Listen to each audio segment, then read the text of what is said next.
សូមដំណនកាយគោរពជំរាបសួរដល់បងប្អូនអរគ្នាដែលនិយមលេងនៅឆ្នោតយួនតែម្ដងចំណុចថ្ងៃនេះលោកគ្រូបានអឺរកវិធីបាទគុណគូនៅលេខពិសេសតម្រុយប្រចាំថ្ងៃសម្រាប់បងប្អូនដែលនិយមលេងនៅឆ្នោតយួនសម្រាប់ពេលថ្ងៃពេលយប់និងពេលល្ងាចពេលថ្ងៃពេលយប់ហ្នឹងមានលេខ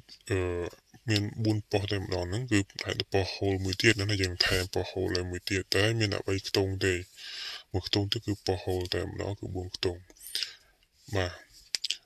សម្រាប់វីដេអូនេះដែរគឺយើងធ្វើឡើងសម្រាប់លេខ2ខ្ទង់ប៉ុស្តិ៍យួន not យួនលេខ2ខ្ទង់បាទមាន A B C D ហ្នឹងគឺនឹងប៉ុស្តិ៍ហូលតែម្ដងទៀតតែខ្ទង់អូហ្នឹងគឺយើងមានតែ2លេខហ្នឹងទេបាទសម្រាប់វីដេអូក្រោយនេះសម្រាប់លេខ VIP សម្រាប់2ខ្ទង់ក៏យើងមានដែរបាទតែយើងមានដែរប៉ុន្តែខ្ញុំដាក់ជូននៅមុនម៉ោង12សម្រាប់បងប្អូនដែលចង់បានអាច comment នៅការចង់បានលេខ VIP ទៅខ្ញុំនឹង comment តទៅវិញឬក៏អរគ្នាអាចមើលនៅចុងវីដេអូដែលខ្ញុំដាក់ថាតម្រុយឆ្នោត VIP ប្រចាំថ្ងៃទៅគឺបានហើយដោយសារវីដេអូយើងធ្វើផ្សេងពីគ្នាអញ្ចឹងកុំឲ្យច្រឡំគ្នាបាទសម្រាប់វីដេអូនេះគឺខ្ញុំធ្វើសម្រាប់តែ2ខ្ទង់ទេអញ្ចឹងបងប្អូនអាចទស្សនានៅចុងចប់វីដេអូយើងដាក់លេខចូលតែម្ដងសម្រាប់លេខ2ខ្ទង់បាទហើយយើងក៏មាន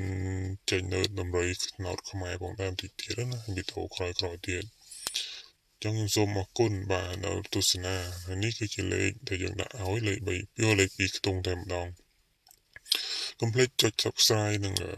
comment ឬក៏ចុច like នៅវីដេអូរបស់យើងខ្ញុំបានលោកគ្រូនឹងសូមអរគុណមាន